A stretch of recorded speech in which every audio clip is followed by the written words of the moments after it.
Hello, everyone. Welcome to a special edition of Canada Poly. I am interviewing Gilly Davis. I think I've messed up your name, I think, which is typical for me. But we are talking about what's the name of your book, Gilly? It is Wexit, the Reluctant Rebellion. All right. And the focus of this book, or the fulcrum of this book, is the 2019 election and the Wexit movement, and talking about how to solve the problems that are obvious in Alberta currently, and then how to move through and actually address the issues that are apparent on the ground within this movement. And I got sent this book because I'm in the book in the 2019 election, and I read through it and I thought, man, like, come on my show and we'll talk about the book. And so there'll be a link in the description if you want to check it out. Thank you for joining me. Let's get into it. What, in your opinion? Absolute pleasure. Yeah, thank you. What in your opinion has changed? Let's look at what's changed since 2019 and that election. Just a short list, I guess. I was going to say what? One thing. Everything. Everything has changed since the 2019 election. It is crazy, and not just, of course, in the Wexit movement, which has gone through some serious growing pains, particularly lately. It seems to me within the Wexit movement, there are a lot of egos involved and a lot of infighting, and everybody wants to be the boss, and everybody forgot that there's a place where we wanted to go. And it's a mess right now, but under the circumstances, it's kind of understandable because everything has gone completely, it's just been upended since the whole. Can we say the word COVID on here? I don't know anymore because, yeah, it'll be on YouTube. We'll see. We'll just, okay. Yeah. COVID, the current situation, maybe we'll deal like that. Yes. So as far as the Wexit movement has changed, the Maverick Party is active that's something currently? that a lot of people, yes, and it's something that a lot of people don't understand. There's like three parts to this moving thing that is Wexit. Maverick is a federal party that's looking for separation. You have WIPA, or the Wild Rose Independence Party of Alberta, Okay. and the Buffalo Party, which is provincial parties.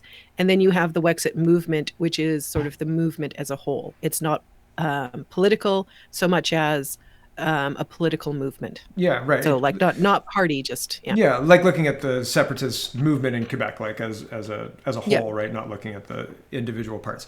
So, looking at the provincial movements currently, are you in Alberta right now?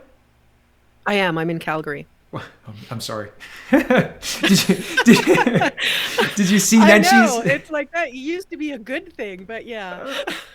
Did you see Nenchi yesterday? He was the white Unfortunately, supremacist thing that he was talking white about. people don't deserve to eat, apparently. Yeah, I'm horrified. I mean, Yeah. that man is, the sooner he's gone, he'll be gone in October. And I'm really hoping that somebody intelligent and decent and not so hateful is in charge, Do you because want? it's, go ahead. Here's my. I agree with you. I think that what Nenshi did and even Charlie Angus retweeting it and giving it any kind of credibility. I think that that's the kind of thing that needs to be widely panned and like, ooh, that's a bad take, man, rather than the reaction that it has got. But I think here's my prediction about Nenshi, and I hope I'm wrong. But I think that he's going to get a plum little spot in a university somewhere. He's going to have like some political science cushy spot, and he's going to mouth off, and then he's going to get an NDP spot or a Liberal spot, or he'll be something in one of those parties, and then all of a sudden you've got NDP federally in Alberta, or which is a back Liberal venture, to be honest, right? Let's be honest about Yes. what the NDP are. Well, here's the way I look at it. You have 5 parties right now sitting in Parliament. You have the orange Liberals, you have the blue Liberals, you have the green Liberals, and the red Liberals, and then you have the Bloc, which are kind of, and I hate to say it because I'm highly entertained by Yves-François Blanchet. Yeah, he's good. However, he's hilarious. Yeah. But he's kind of like a mafia boss. Yeah. Really. A little bit, yeah. During the 2019 election, during the debate, I was the whole reason I got into it was because I thought if people could just hear what Bernier says, if he could be in the national debate stage, people would get it. And the debate was a washing machine. It was an awful, awful travesty of it. It wasn't a debate. It was and it was set up that way on purpose. But the whole reason that I wanted to be a candidate was to make sure that Bernier got into the debate, because I thought Guelph would be a hard sell. So I thought, I'll do that, no problem. And then when I watched the debate, when I left, I was like, well, I like that Yves Francois Blanchet guy. He did really good. I don't know. It was unfortunate, but oh well. Yeah, oh well. and I mean that's the whole thing, right? The political landscape right now is such a mess. And I mean, Yves Francois Blanchet said some pretty horrible things about the West. However, you got to love the way he says it. I mean, it's funny, and I mean the self-assurance of the people who don't want to put pipelines through Quebec and don't want to do all this stuff. Yet, like, we don't talk about Line 5 unless it's going to go down. We don't talk about the fact that even if Canada stopped producing oil, right, and the oil that we produce is the greenest oil in the world, right? Even if Canada stopped producing the oil, those barrels would get used. Somebody would use the oil somewhere. They need it until they come up with a better way of making this stuff work. They're going to be reliant on fossil fuels. I mean, even Elon Musk is saying, don't get rid of fossil fuels. Right. So it's hard to get through all the noise, because there's this old saying, whatever you cannot speak of is what controls you. So this climate crisis, now coronavirus, it doesn't matter. You're not allowed to speak about them because that is the leverage that they're using, or the lever of control. So that's the thing that's hard to figure out. How do we get past this? Because if you can't talk about these things, what do? You can't think about them. You can't reason. You're not allowed to protest them. You're not allowed to say, no, this is wrong, because then you're automatically painted as some kind of extremist, fringe, crazy person that nobody should listen to anyway. So no matter what way that's just one of the isms. But it's an important whatever. One. It's an important, but it's I think that it's important because this is integral to the campaign. It's not just that you're a crazy person. It's not just that you're a ne'er-do-well and blah blah blah blah blah. It's a daisy chain. They're tying. Like, if you're at a freedom march, it's not just a freedom march. Nenshi even said it's a thinly veiled white supremacist march. He didn't say a thinly veiled crazy person march. He didn't say flat earther march. He said a white supremacist march, right? White nationalist march. This is a plan. NDP leader Jagmeet Singh came out today and said the same thing, exactly the same thing. White supremacy is blah, blah, blah, blah, blah. Yeah. So this is, I think that Canadians are dismissing this because we know that is ridiculous. We know that. Yeah. But they are setting it up. They're setting it up so it's believable. The thing about it's critical race theory, right? Yes. And that was only ever supposed to be a theory used to help people look at things in a different way. It was never meant to be applied to society. No. Because right now... You fell for it. You fell for it. It was always meant to be applied to society. You just didn't know that this thing that they were saying was supposed to be equitable. And all of those bullshit I'm trying to give them the benefit of the doubt. They're lying to you. They're lying to us. They're lying liars. They're lying liars. Okay, sorry. I don't mean to interrupt. Okay, but the problem is that you can't because even to say, no, I'm not a white supremacist or whatever, makes you a white supremacist. Yes. So you can't even argue it. You're not even shadow boxing. You're boxing with the shadow of the shadow of the shadow of the boxing. Yes, it's like, genius. Genius. As propaganda when you think about it, it's genius.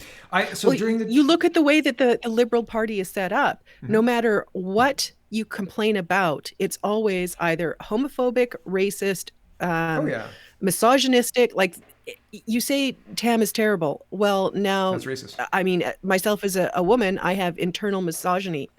No, but you just play that game with your own head, because I'm not buying into it. But that's what it is. Like, if you say that Justin Trudeau is terrible, well, I don't know what that would be. You're elitist phobic. I have no idea, because I don't know what his. Yeah. True anon will get you if you say that. A funny story. I'm sure there's a Oh, sorry. label. Yeah. Oh, yeah, man. Well, It's the like there's an true. app for that. No, there's a label for you, whatever Yeah, it yeah, might really. be. The True Anon Sorry. group is the group that was they named it, or I don't know, Brian Lilly or somebody was like, oh, it's the True Anons, and that's taken off, like the people who blindly follow Trudeau. During the 2019 election in Canada, I had an invitation from a constituent in Guelph to just go and chat. They wanted to kind of get my measure or whatever, and it was a very interesting lunch. It was a good lunch. He had lived in China for a bunch of years, and he said, listen, you don't understand how insidious the propaganda is. He said, the more that you tell somebody that what they believe is not true, the more they will believe the propaganda, because you telling them that what they believe is propaganda is actually built into the propaganda. And it's the same. It's like making a comparison of well, exactly what you were saying, the critical race theory. I'm not racist, but in critical race theory, that they teach that if somebody says they're not racist, they're just not informed about the racism that they're spewing all the time. And that's not true. That's a lie. Yeah. Oh, I know. Yeah. Yeah. Indeed. Yeah, it's unfortunate. All of this, well, I mean, Catherine McKenna gave away the game whenever she was being screeched in, got really drunk, and told us exactly, you just say it loud enough and long enough, and people will start to believe you. Yes. Well, we've had this going on for generations now, where we have been told a lot of false information that doesn't work with reality, but it's been happening for so long, and it was so insidious that it just kind of crept up on us. And now it's like, whoa, what the heck happened? Yeah. Like, yeah, you look back on 2019 and what were our problems? You look back on 2015, the problems were even less. We got to get that Harper guy out. He's terrible. He's a tyrant, isn't he? Tyrant, that yes. Harper. Yeah, because, he doesn't like terrorism. Oh, my goodness, we need to get rid of him. Yeah, yeah. It was very dishonest. And see, I've been talking about this on my show a lot, actually. The goal of misinformation is to make it so the population doesn't know what's real, regardless of the information they're given, right? Regardless of what information is public. And it feels like we're in you're trying to take a sip of water from a fire hose, right? You're like, what's happening in today's news? Oh my goodness. I'll just, like, very difficult. Yes. So, and of this information and a flood of opinions. And one of the things, like, I do try to work kind of both sides of the map. So I've tried to engage with university professors who are obviously very left wing. And I've asked simple questions like, well, what's the difference between the Chaz and what happened on Capitol Hill, which will probably maybe not be okay to say here. Yeah. Well, but but university professors, they don't even engage. Like, these are the people that are talking about this, but they won't even answer a simple question like, what is the difference? Like, I even said, like, I'm from Canada. I'm just trying to understand. Yeah. I know a little more than I pretend to, but still, it's a matter of like, well, justify your position. How is it different? Yeah. I find playing dumb works quite well. I like it. It works as a strategy. Yep. But I agree with you. And the interesting thing is, so I've learned that somebody who's long in the tooth, let's say, long in the tooth with this political things or politics game, I had a meeting with them before the 2019 election as well. And they said, let me tell you what universities are and what university positions are. They're holding positions for people who are in waiting for highly placed political positions. And the benefit of being in the university is you get access to the new working group, like the people who are leaving to join society. So you can implant ideas like critical race theory, right? You can, if you're a head of a department, right? Political science department, say at the University of Calgary, so for some former mayor, who knows, right? And they start talking and they start turning the people and the population, and they wait until that bears fruit. And what is the fruit? The fruit is an electorate that's willing to put that political science university guy into a position of power because they trust him, right? It's a long game compared to the short game that we've been thinking in terms of. We don't have a game. We're 30 guys with muskets. We're 30 guys with muskets, and they've got nukes, and they're like, we could just nuke these guys, right? And they could, but they're not going to because it's like a cat playing with. But we're 30 guys with muskets, and like one extra shot maybe, and they've got a button that they could just done. And the other people would be alerted if they did that, which is part of the reason they don't do it. Maybe, I don't know. Yeah, well, I mean, they're pushing the bounds, right? Whenever you see what's happening with, for example, the pastors that have been arrested, they're seeing just how far they can go before people hit that point of outrage.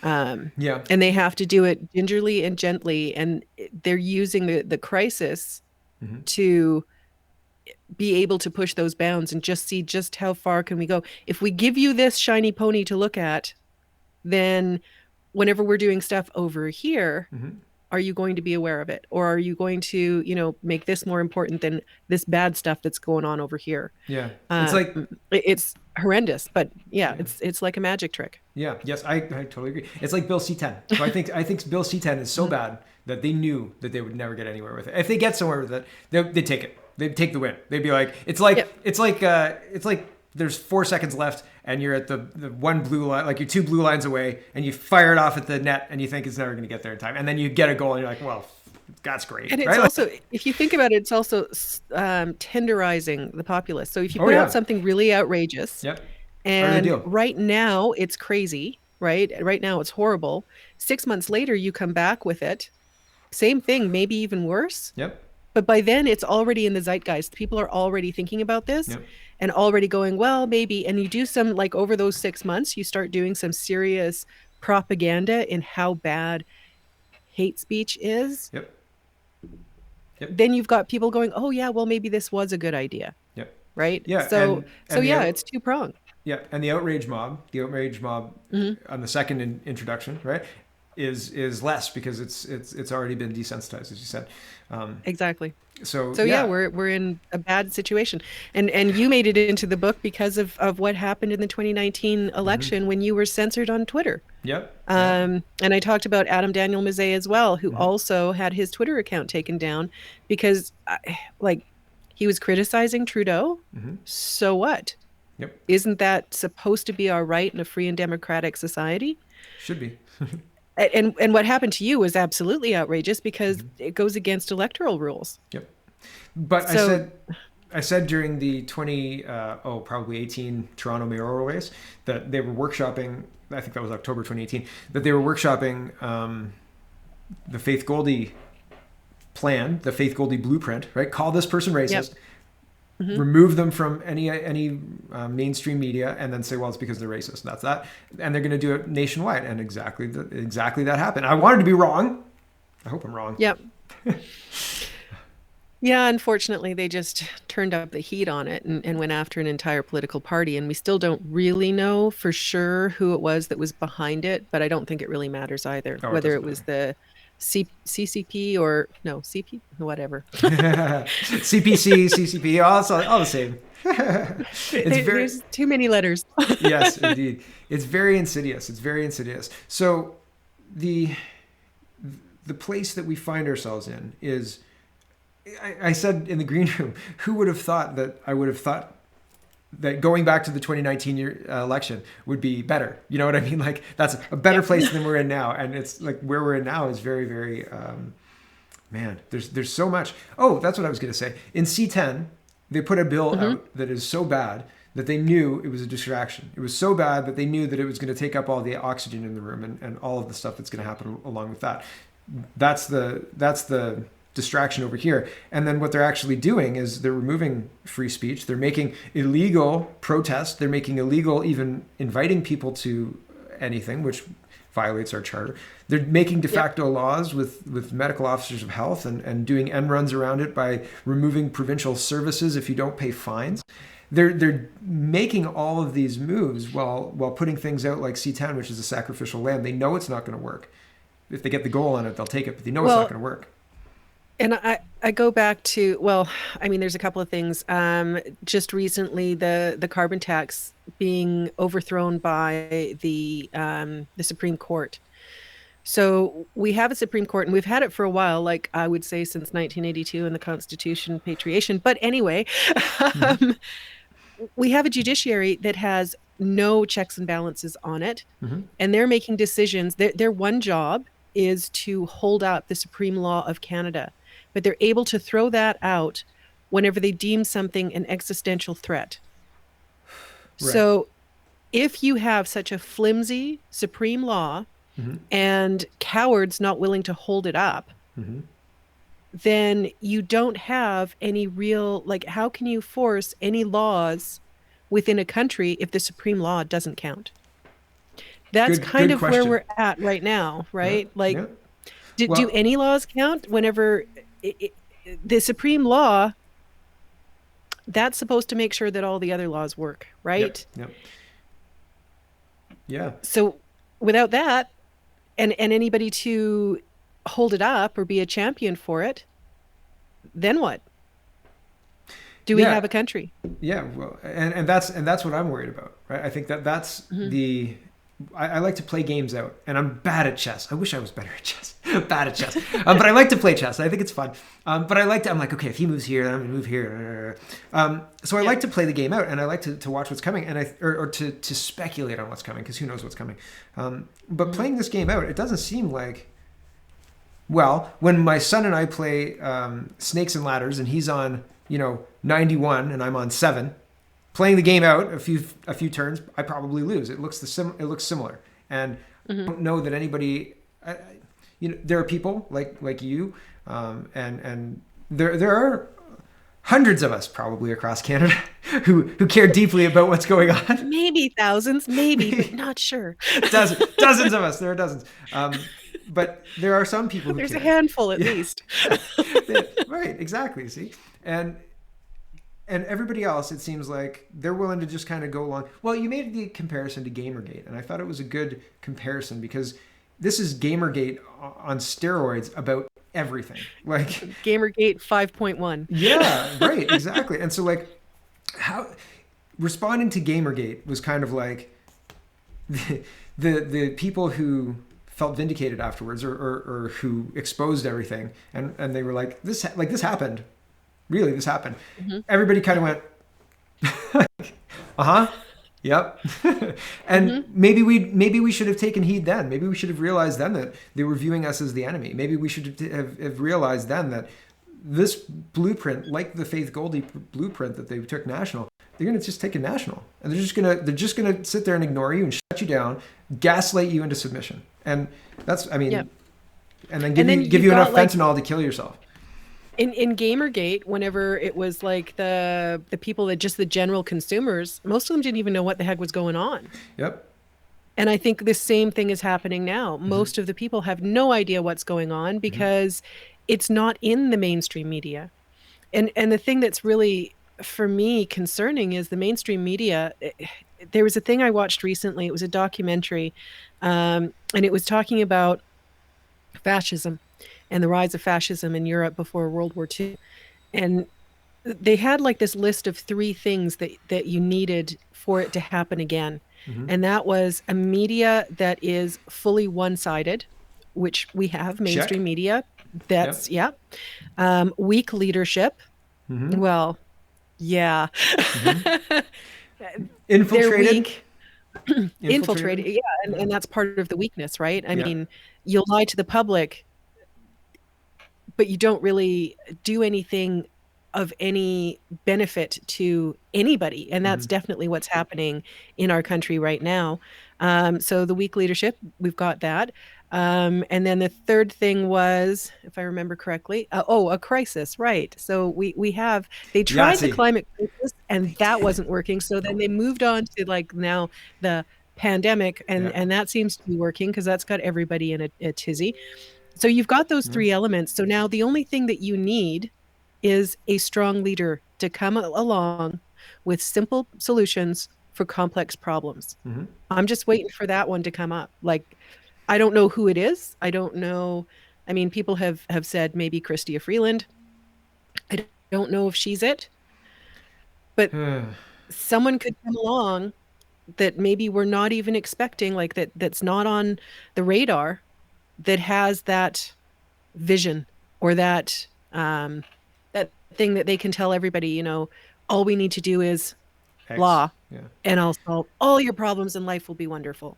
So Now, this is whether the that's like the Great Reset thing or what, yeah, who yeah. knows? I was gonna say, so like that sounds great, but my concern is when you've taken the society this far, you expect something in return for saving Hmm.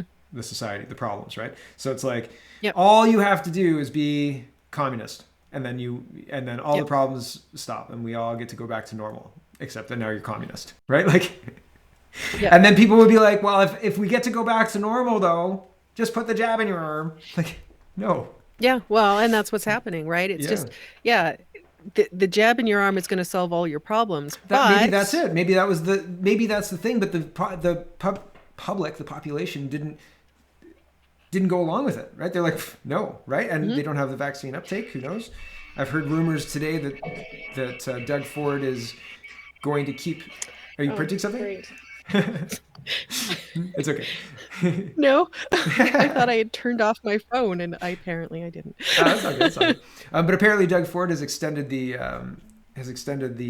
lockdown until I don't know. I don't know. I heard there was a whole bunch of there was an announcement and a bunch of people started going nuts, and I was like, more garbage. And I mean, like the thing is, I know that the plan is that this doesn't end. I get that. But every time they announce the extension and people are like, what? Blah, blah. Okay, it's only another 2 more weeks. It's like, did you Yeah, did you miss it's did you miss Lucy moving the ball on Charlie Brown the last couple of 2 weeks that like 2 weeks to flatten the curve a year ago, right? Like over a year ago now. yeah, Yep, yeah, yep. The what is it? The curfews in Quebec that were supposed to last for what, 4 weeks? I think it was right, 3 weeks, 4 weeks, whatever, and yeah, that's been going on now for 4 months. yep. Not coming to an So end. it's no, nothing's coming to an end unless we find a way to force it to come to an end, and that is going to have to be through a lot of information. And again, part of the problem is this censorship thing, which is a huge thing for me being a writer. Hmm. I want to be able to talk about whatever I want to talk about, and I want to be able to talk to those people who are interested in what I have to say. And that's great, but you can't talk about certain things now. Hmm. And that's one of the like the other thing is like if we can't talk to each other, if we can't connect with each other, those people who are like-minded, and now we can't even arrange to get together to talk to each other. Hmm. So now what? Yep. Like they have I said the other night, I was talking to somebody and I said, we're watching the Gulag Archipelago playing out in real time Hmm. right in front of our eyes. Yep. And I don't know what we do about that. I mean, Robert Niemöller's poem, First They Came, right? Yeah. Yeah. First they Yeah. came here, first they The came small for small businesses. businesses. Yeah. Yep. The economy Yeah. destroyed. Yeah. Then Then the school um, children, mask and the them school up, children, dehumanize yep, them. mask up the children, lock everybody in their homes, take away the ability to communicate because you can't say things on the internet, so you can't even commiserate Hmm. on the internet Hmm. because if you do, that's part of Bill C-10, right? They're Yep. trying to stop us from being able to talk. Yes. Um, you know, and they're coming after pastors, which is, the Hmm. fundamental, and apparently in Quebec, they're coming after the Jewish community as well. So you Yeah, I've have the heard that too. Judeo-Christian values, what all of our society, like Western society and our laws and everything are based on those concepts. So now what? Uh huh. Who's next? Yeah. No, Who is next? that's a great question. And see, the thing is, you and I see what I think is an accurate reflection or accurate portrayal of the of what we're facing, but most people don't. Most people Hmm. don't realize that the rule of law in Canada has been undercut to such a degree that it doesn't make sense. Our courts are so over loaded at this point Hmm. that they don't function. Like there's no you're not going to get justice. You're not going to get justice Yep. for anything, and it's very very scary because we pay taxes. So the majority of people don't see what's happened. They don't see the loss of services, and with those services, with the loss of the provincial services and the loss of the federal underpinnings, we're in martial law. Like we're in a situation where we're living in our homes under Hmm. under a system of law that no longer truly applies. Because as you were saying, No, our not to the primary, people. no, not to the people, right? And as you were saying, our primary, our basic law document, like the Charter of Rights and Freedoms, from that which everything else is based, is been torn up and thrown out. And so, what now, right? And so I think standing at that precipice, understanding that that's where we are and not somewhere else is important. And then say, what do we do now?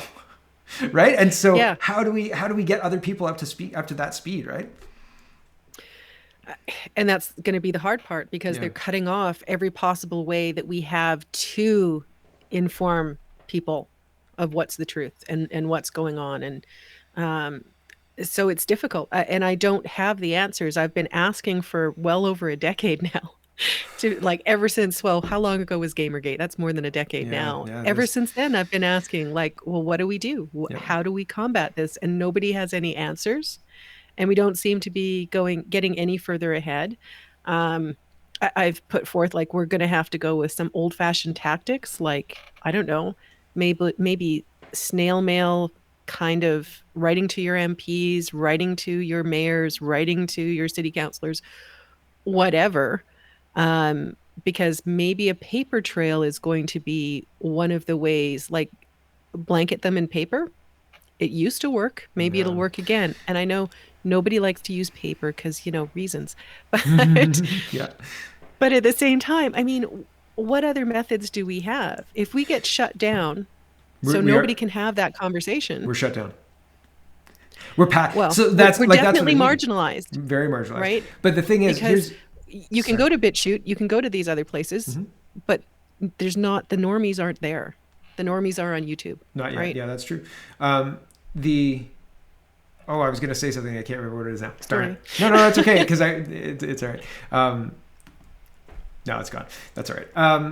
I think that when we're talking about what's next, it's difficult to plan because everybody's at a different spot. Like everybody's breaking point is different. And so they're playing that to their advantage, and carrying on the restrictions and all that. That's what I was going to say. I did not a paper campaign, but I did freedom of information requests for the Wellington Deaf and Guelph, the health unit, the health board. And I basically got, because they have to respond within a certain period of time, right? I got letters on every freedom of information request I made. Due to COVID, it's going to take longer. We're going to extend it by 6 months to June. And then, so now when it's in June, do you think that they're going to not approve the extension? It's going to be a year before I get anything. They're not going to give me anything. So, well, yeah. And even if they do give it to you at that point, is it going to be as valuable and useful at that time as it would have been right now? Right. Exactly. If they can play it out until we're well past that mark where it doesn't matter anymore. Yep. And and they're a public health unit, and they have a structure, a framework that allows the citizens to delegate at public health meetings and requires accountability. And I requested time to delegate, and they said no because you're aggressive and hostile. And I was like, oh, well, that's not my intention. Please let me know instances where I was aggressive and hostile, and I'll modify my language to adhere to your requirements. I didn't hear anything back. Which and I mean, like, it's one of those things where I'm trying to play the game, right? Like, I don't like to be a ne'er-do-well. I'll play by your rules, but you'll listen to what I say. So when I say we're marginalized, we're marginalized. Yeah, and they don't want to listen, and they want to make sure that nobody else gets an opportunity to listen either. Yeah. Because other people might go, hey, I hadn't thought of that, but that makes a lot of sense. So why aren't we doing, whatever? X, Y, Z. So yeah. It's a scary world. It's a scary world. Okay, we're going around in circles now. Yeah. Well, I was going to say, I think this is a good time to cut it off because I think that we've done a good job of kind of touching on where we are, where we think we are, where other people think we are. Yeah. And and we're kind of where other people think we are is, holding tiki torches and setting crosses ablaze in fields. I don't know, but that mega seems hat. to be the Yeah. yes, the mega hat is now a sin. It is. It's very interesting. They've done the propaganda has done a very good job at vilifying any symbol of even like United We Roll, all of that stuff is all been made into a symbol of white supremacy, white nationalism, whatever it is, and they tie that directly to daisy chain. They're doing it on purpose. Just watch. And I hope that I'm wrong. I want to be wrong about that. Okay, we all like to be wrong. Yeah. I don't want it to be right. I want it to be wrong. I think fundamentally Canadians want a government and a governance like we had. Canadians want to have what we believed we had in the 90s, which was equality under the law, regardless of your skin color or whatever. The content of your character mattered more than the color of your skin. And since 2015, and I think most of us changed. grew up that way. Most of us grew up in Canada. Okay, so short sort of sidebar.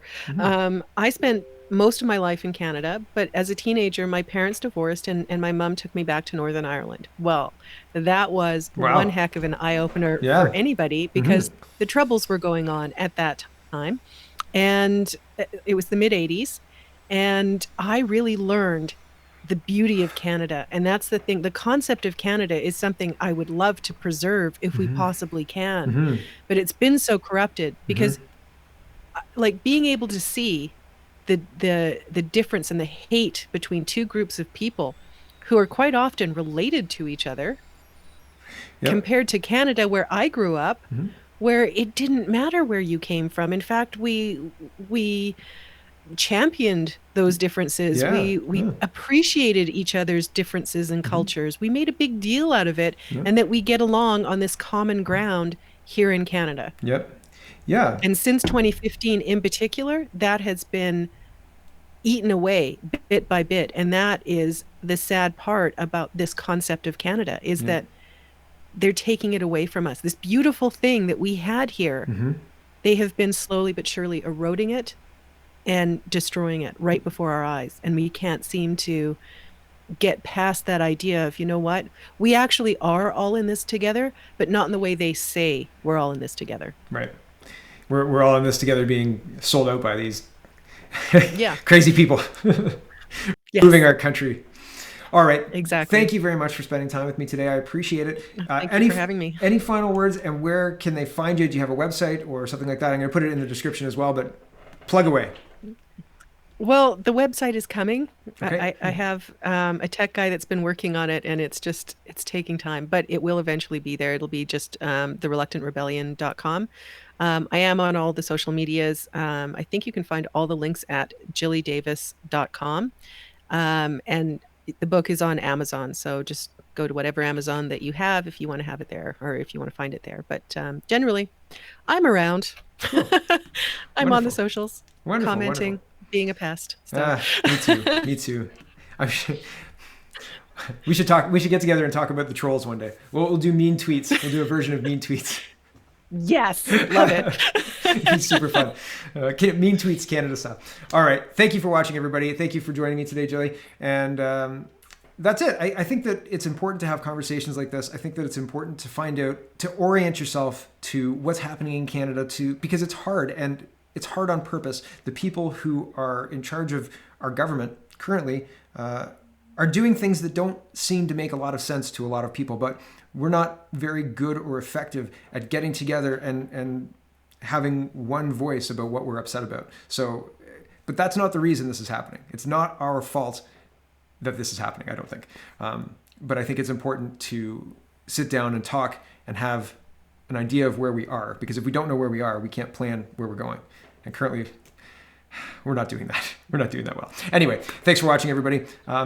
Gilly, do you want to get together again? We should chat again. I think this is kind of fun. We'll figure it out. I'd love to. All right, we'll figure it. Well, maybe it'll be a new Speaking Moistly host. Anyway, thanks for watching, everybody. Have a wonderful, wonderful day.